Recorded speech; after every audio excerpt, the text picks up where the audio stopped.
Hariom students, स्वागत है आपका free study bye Lodhi sir के यूट्यूब चैनल में। दोस्तों, मैं कृपाल लोधी। दोस्तों, आज हम आपको बताने वाले हैं संस्कृत पेडागोजी, जिसमें हम लेकर के आए हैं संस्कृत के शिक्षण सूत्र।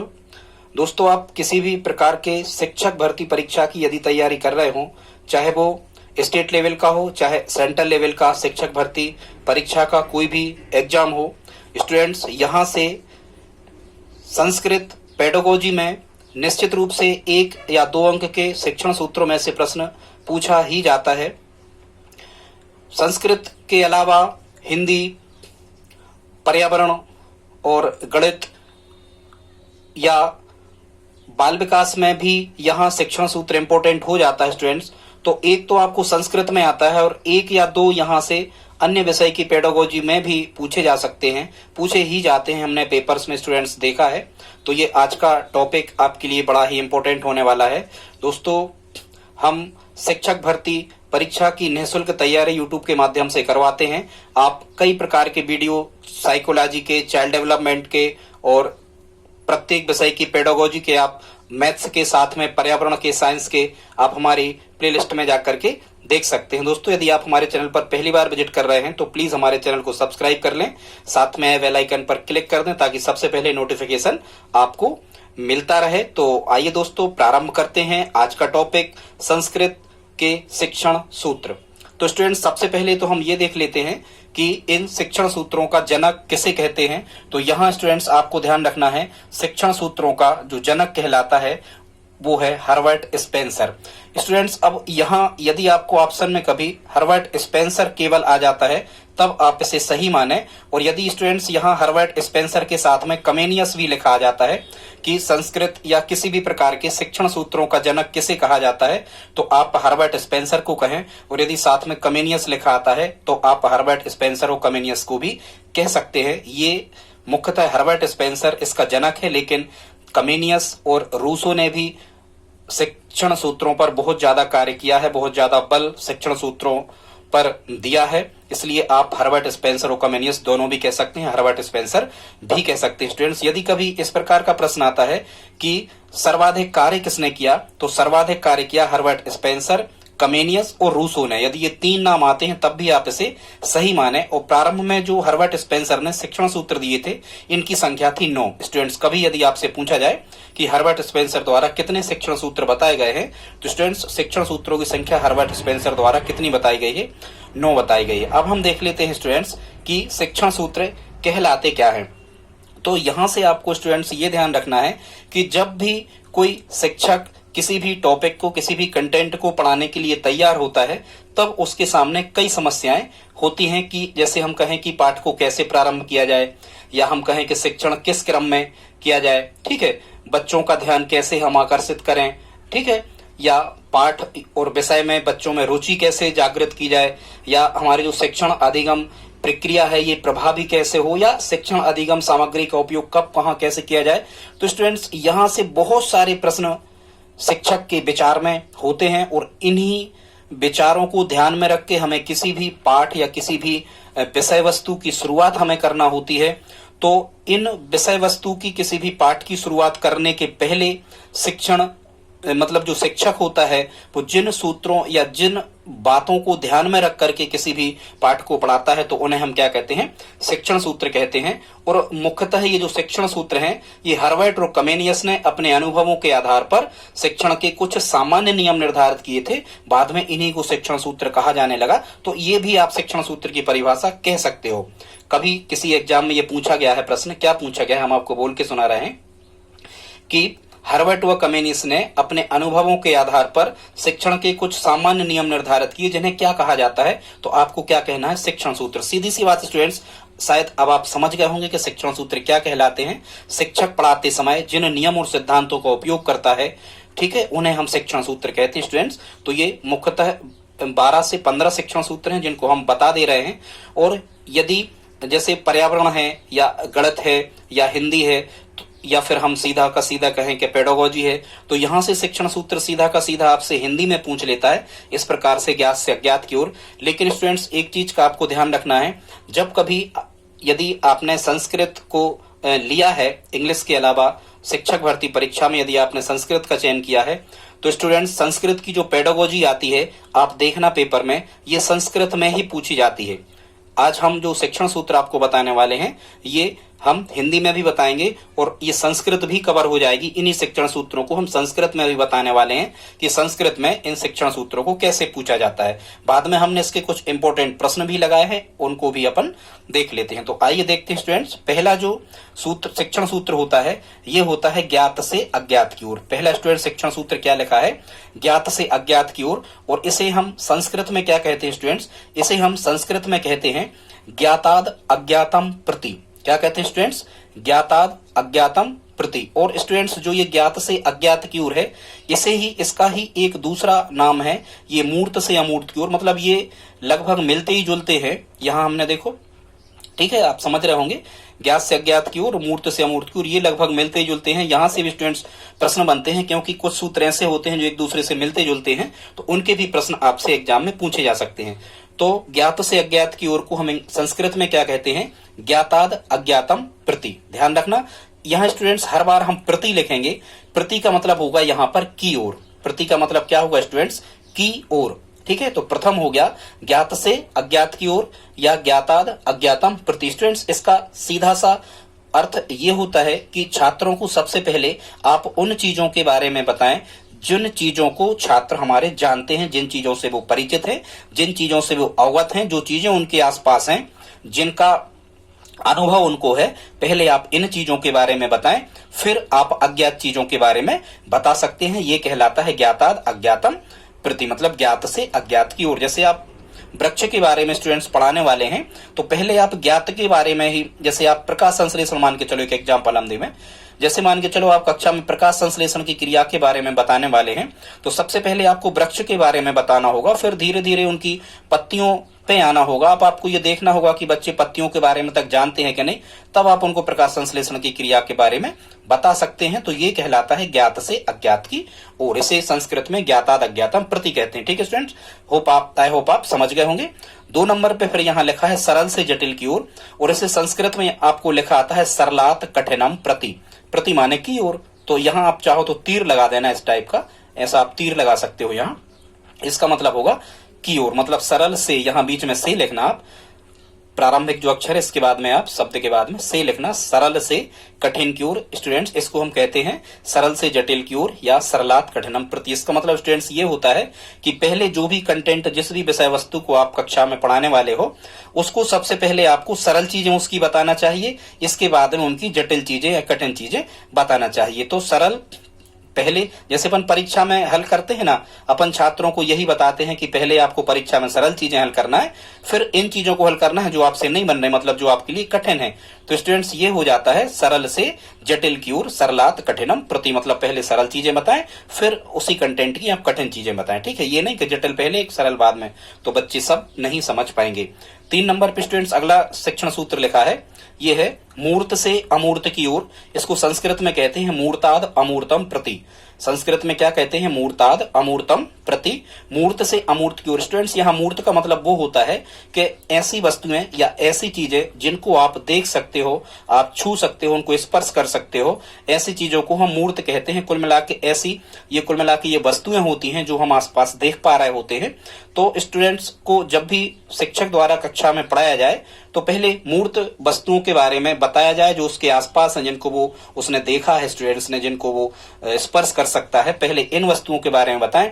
इसके बाद में अमूर्त वस्तुओं के बारे में बताएं। स्टूडेंट्स अमूर्त वस्तुएं मतलब ये कहलाती हैं कोई नियम सिद्धांत है या प्रमेय है, या हम कहें अमूर्त मतलब जिनका हम केवल अनुभव कर सकते हैं, जिनको हम देख नहीं सकते, जिनको हम छू नहीं सकते, स्पर्श नहीं कर सकते, ऐसी चीजें अमूर्त कहलाती हैं। खासकर जैसे आत्मा है या परमात्मा है या स्वर्ग या नरक, मतलब जिनकी हम केवल कल्पना कर सकते हैं, ऐसी वस्तुएं स्टूडेंट्स क्या कहलाती हैं, अमूर्त वस्तुएं कहलाती हैं।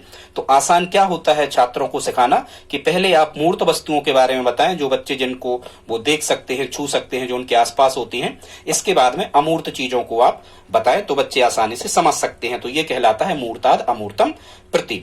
ठीक है स्टूडेंट्स, अगला जो शिक्षण सूत्र है ये है 4 नंबर का। इसको हम कहते हैं पूर्ण से अंश की ओर। ध्यान से समझना। और ये आते हैं यहाँ से प्रश्न कई बार, तो एग्जामिनर सीधा ये पूछ लेता है कि कौन सा शिक्षण सूत्र निम्न में से गलत है या कौन सा सही है। तो ये आपको सीक्वेंस निश्चित रूप से याद रखना होगा, नहीं तो सब गड़बड़ हो जाएगा। ठीक है, फिर अगला स्टूडेंट्स 4 नंबर पे लिखा है पूर्ण से अंश की ओर। इसको हम संस्कृत से कहते हैं पूर्णादशम प्रति। क्या कहते हैं स्टूडेंट्स? पूर्णादशम प्रति। और इसको एक चीज और कहा जाता है, ये जो सिद्धांत है स्टूडेंट्स पूर्ण से अंश की ओर, ये गेस्टाल्टवाद भी इसे कहा जाता है, या समग्रवाद या समग्रकृति।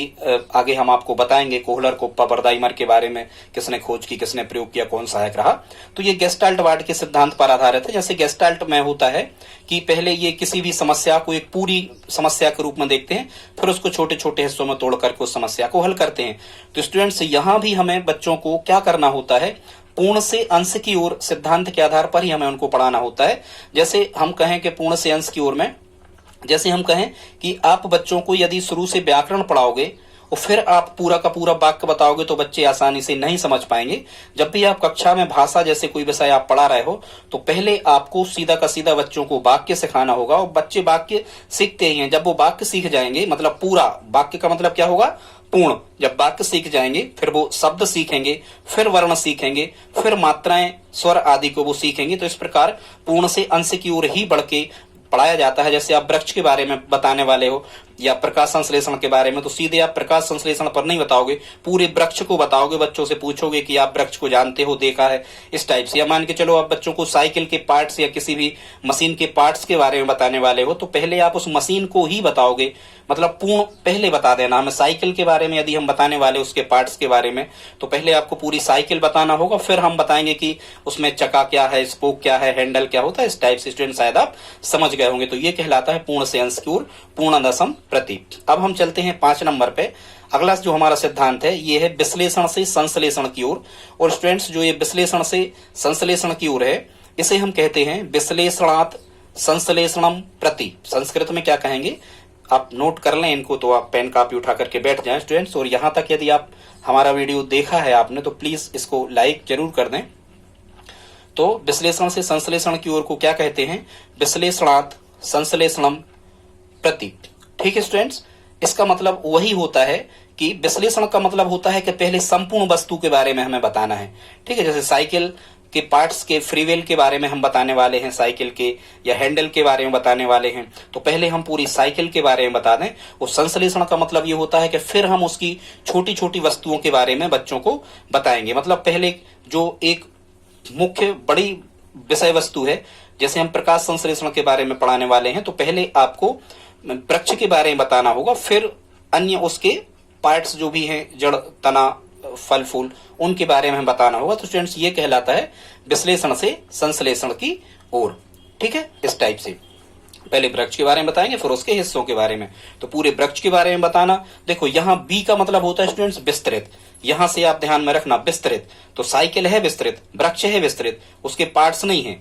मतलब हमें पूरी विस्तृत से और लघु संश्लेषण मतलब छोटे की ओर बढ़ना है। ठीक है स्टूडेंट, तो ये कहलाता है विश्लेषण संश्लेषण प्रति। 6 नंबर पे स्टूडेंट्स यहाँ पर अगला शिक्षण सूत्र होता है स्थूल से सूक्ष्म की ओर। तो स्टूडेंट्स ये भी वही है, पूर्ण से अंश की ओर भी वही है, विश्लेषण से संश्लेषण की ओर भी वही है, और ये 6 नंबर पे स्थूल से सूक्ष्म की ओर भी वही है कि पहले जैसे हम व्याकरण पढ़ाने वाले हैं किसी विषय की, तो स्टूडेंट्स हमें उनके वाक्यों को बताना होगा। हम प्रकाश संश्लेषण के बारे में पढ़ाने वाले हैं तो पहले वृक्ष के ही बारे में हमें बताना होगा।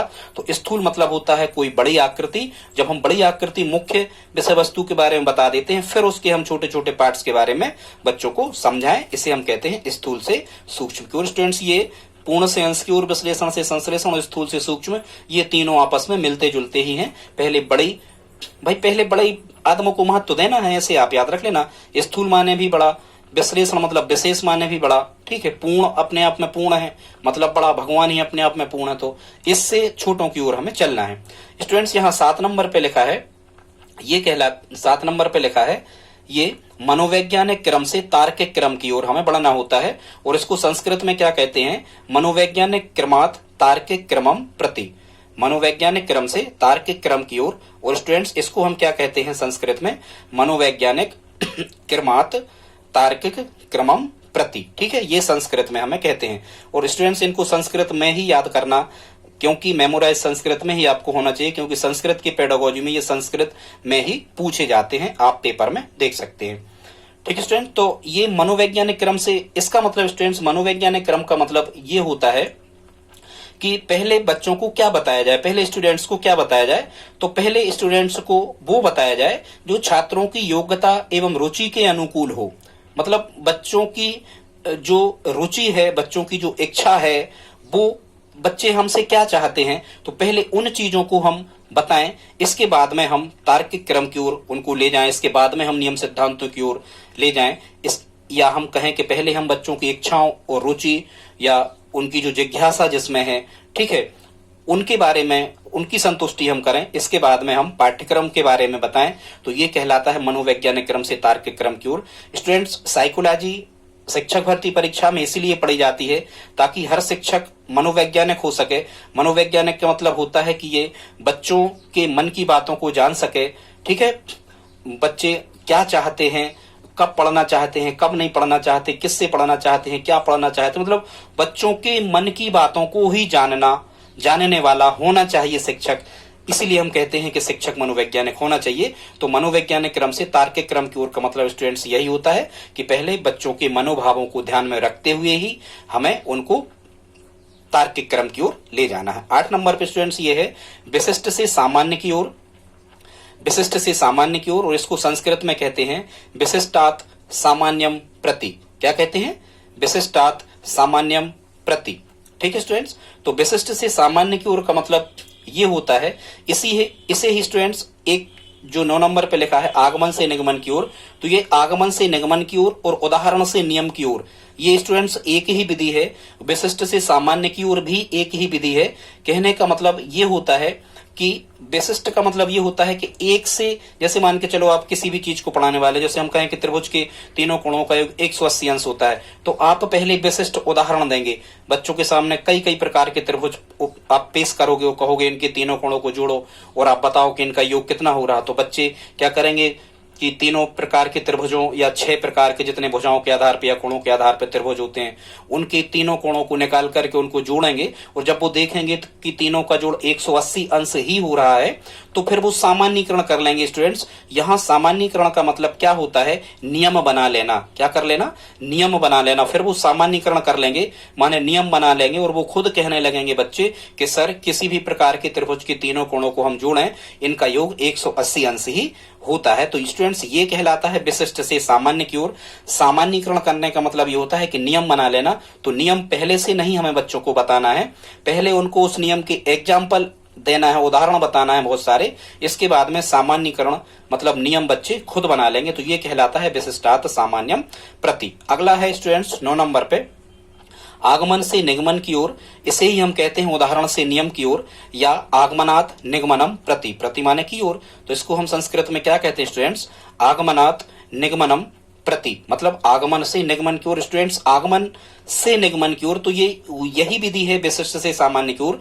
मतलब सब आगमन का मतलब क्या होता है कि पहले हम बच्चों को उदाहरण देवें, पहले उदाहरण देवें, एक से उदाहरण देवें, और उदाहरण के बाद में फिर हम उनसे खुद सूत्र निकलवाएं। तो ये पढ़ाने का तरीका बेस्ट होता है स्टूडेंट्स। इसी को हम कहते हैं आगमन से निगमन की ओर का सूत्र। इसे हम कहते हैं आगमन से निगमन की ओर का सूत्र। मतलब बच्चों को पहले उदाहरण दें एक से, और फिर उनसे खुद नियम निकलवाएं। तो ये कहलाता है आगमन से निगमन की ओर। और यही बेस्ट मेथड होती है कि बच्चों से खुद आपको नियम सिद्धांत सूत्र निकलवाना है, पहले से जाकर के आपको नियम सिद्धांत सूत्र नहीं बताना है।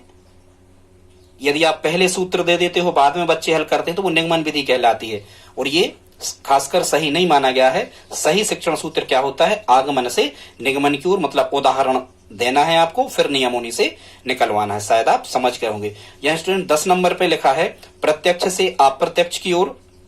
इसको हम संस्कृत में कहते हैं प्रत्यक्षात् प्रमाणम प्रति। प्रत्यक्षात् प्रमाणम प्रति, प्रत्यक्ष से अप्रत्यक्ष की ओर, या इसको भी हम दूसरे शब्दों में कह सकते हैं देखो से अनदेखो की ओर। स्टूडेंट्स, इसको हम क्या कहते हैं? देखो से अनदेखो की ओर, या प्रत्यक्ष से अप्रत्यक्ष की ओर। प्रत्यक्षात् प्रमाणम प्रति, मतलब स्टूडेंट्स को जब भी आप कक्षा में पढ़ाने वाले हो, तो सबसे पहले उन चीजों के बारे में बताएं जो प्रत्यक्ष है, मतलब उसके आसपास, उसके आमने सामने कहीं भी उपस्थित हैं। फिर अप्रत्यक्ष चीजों के बारे में बताएं जिनको बच्चा नहीं जानता है, जिनको केवल अनुभव करता है, जो उसके सामने नहीं है। तो ये तरीका अच्छा रहता है। तो ये एक शिक्षण सूत्र बन गया। स्टूडेंट्स आगे हम देखते हैं, अगला जो हमारा शिक्षण सूत्र है ये है अनिश्चित से निश्चित की ओर। अगला शिक्षण सूत्र स्टूडेंट्स अनिश्चित से निश्चित की ओर, और इसे हम कहते हैं अनिश्चितात निश्चितम प्रति। ठीक है, अनिश्चितात निश्चितम प्रति। ठीक है स्टूडेंट्स, अनिश्चित से निश्चित की ओर मतलब हम इसमें ये कह सकते हैं कि जैसे मान के चलो बच्चे छोटे छोटे से होते हैं और स्कूलों में आते हैं, तो उनके लिए हर एक चीज अनिश्चित होती है। पहले वो किसी भी विषय वस्तु के बारे में, प्रकृति के बारे में, रिश्तेदारों के बारे में, विषय वस्तु के बारे में वो कुछ भी नहीं जानते और कोई भी गलत धारणा वो अपने मन में बना लेते हैं। ठीक है स्टूडेंट, तो ये चीजें कहलाती हैं अनिश्चित। लेकिन शिक्षक क्या करता है, शिक्षक फिर विद्यालय के माध्यम से, पाठ्यक्रम के माध्यम से, अपने आचरण के माध्यम से इन्हीं चीजों को निश्चित करने लगता है। उन्हीं चीजों के बारे में बच्चों को निश्चित रूप से बताने लगता है कि ऐसा करने से ऐसा होता है। तो स्टूडेंट्स ये कहलाता है अनिश्चित से निश्चित की ओर, अनिश्चितात निश्चितम प्रति। ठीक है, या शायद इतना ही पर्याप्त है, ज्यादा टाइम लग रहा है इसलिए हम ज्यादा नहीं समझा पा रहे। 12 नंबर पे यहां लिखा है अनुभव से तर्क की ओर, और इसे हम कहते हैं अनुभवात तर्कम प्रति। ठीक है स्टूडेंट्स, तो ये अनुभव से तर्क की ओर का मतलब क्या होता है कि छात्रों को पहले उन चीजों के बारे में बताना चाहिए जिनका उनको अनुभव होता है। जैसे सूर्य निकलता है तो उजिला हो जाता है, सूर्य जब डूब जाता है तो अंधेरा हो जाता है, या बरसात के बाद में ठंड आती है, ठंड के बाद में फिर गर्मी आ जाती है, मौसम कैसे बदलता है। ठीक है, इस टाइप से बहुत सारे कि दिन में तारे गायब हो जाते हैं, रात में फिर आ जाते हैं। तो ये उसे क्या है स्टूडेंट्स, तो ये उसे अनुभव है। इन्हीं चीजों को लेकर के फिर जो शिक्षक होता है वो उन्हें तर्क की ओर ले जाता है कि वो बताता है फिर शिक्षक के स्टूडेंट्स ऐसी चीजें क्यों होती हैं, ऐसा क्यों होता है, वैसा क्यों होता है। तो ये सब चीजें कहलाती हैं अनुभव से तर्क की ओर। इसको हम संस्कृत में कहते हैं अनुभवात तर्कम प्रति। स्टूडेंट्स एक शिक्षण सूत्र जो बहुत महत्वपूर्ण है ये दिया है रूसो ने, और जैसा कि आपको पता है रूसो जो था वो प्रकृतिवादी था, प्रकृतिवाद का जनक ही रूसो को कहा जाता है। और जो कुल मिला के प्रकृति के अनुसार जो कुछ भी कहा है वो सब रूसो ने कहा है। उसने स्कूलों वगैरह इसका सब मना किया था। उसने खुद कहा था कि बच्चों को प्रकृति में खुला छोड़ दो, वो खुद ही सीख जाएंगे। यदि वो कुछ गड़बड़ करेंगे तो प्रकृति ही उन्हें दंडित करेगी। ऐसी बहुत सारी बातें। खैर, तो समझ गए आप कि रूसो का शिक्षण सूत्र क्या था, प्रकृति के अनुसार शिक्षण बच्चों का होना चाहिए। अब हम देख लेते हैं कि ये शिक्षण सूत्र हमें आवश्यक क्यों है। ये कभी प्रश्न आया है, उसी में से हमने ये उठाया है। शिक्षण सूत्रों की आवश्यकता क्यों होती है, तो स्टूडेंट शिक्षण अधिगम की प्रक्रिया सरल हो जाए, सुगम हो जाए, छात्रों को रुचिकर लगे, शिक्षण अधिगम प्रक्रिया प्रभावशाली हो जाए, वह वैज्ञानिक बनाने के लिए हमें शिक्षण सूत्रों की आवश्यकता होती है। ठीक है, मतलब हम बच्चों को जो भी सिखाना चाह रहे हैं वो बड़ी आसानी से, स्थायी रूप से, प्रभावशाली ढंग से हम बच्चों को सिखा सकें, इसके लिए हमें शिक्षण सूत्रों की आवश्यकता होती है। अब स्टूडेंट्स यहाँ हमने कुछ प्रश्न लिए हैं। 5 प्रश्नों को हमने यहाँ पर लिया है। जैसे प्रश्न आपको एग्जाम में पूछे जाते हैं तो इनको हम देख लेते हैं जल्दी से। बस 2 मिनट का समय और आपका चाहेंगे, 2 मिनट और आप हमारे साथ में बने रहें। तो प्रश्न फर्स्ट क्या है कि शिक्षणम सूत्रम शुद्धम। स्टूडेंट्स इसमें वो कह रहे हैं कि कौन सा शिक्षण सूत्र शुद्ध है। पहला जो लिखा है ये कह रहे हैं ज्ञाताद ज्ञातम प्रति, मतलब ज्ञात से अज्ञात की ओर। दूसरा यहां लिखा है बी नंबर पे अंशात पूर्णम प्रति, मतलब अंश से पूर्ण की ओर। फिर यहां लिखा है सामान्य दुष्टम प्रति, सामान्य से विशिष्ट की ओर। और फिर यहां लिखा है डी नंबर पे तर्क से अनुभव की ओर, तर्कादुनुभवम प्रति। तो इसका मतलब स्टूडेंट्स कौन सा शिक्षण सूत्र शुद्धम मतलब सही है, तो इसका कौन सा ऑप्शन सही होगा, ए ऑप्शन स्टूडेंट्स इसका सही है। ज्ञाताद ज्ञातम प्रति मतलब ज्ञात से अज्ञात की ओर। ठीक है, ये गलत हो जाएगा अंश से पूर्ण की ओर, क्योंकि पूर्ण से अंश का होता है, यहाँ विशिष्ट से सामान्य होता है, यहाँ अनुभव से तर्क होता है। ठीक है स्टूडेंट, समझ गए होंगे आप। 2 नंबर पे यहाँ लिखा है कि शिक्षण सूत्रम अशुद्धम, मतलब कह रहे हैं कि कौन सा शिक्षण सूत्र अशुद्ध है। फिर उनने कहा है, एक लिखा है प्रत्याक्षाद प्रत्यक्षम प्रति, मतलब कह रहे हैं कौन सा अशुद्ध है। हाँ, तो ये तो शुद्ध है, प्रत्यक्षाद प्रत्यक्षम प्रति मतलब प्रत्यक्ष से अप्रत्यक्ष की ओर, ये सही है। सरलात कठिनम प्रति, सरल से कठिन की ओर, ये भी सही है। फिर सी नंबर पे कह रहे हैं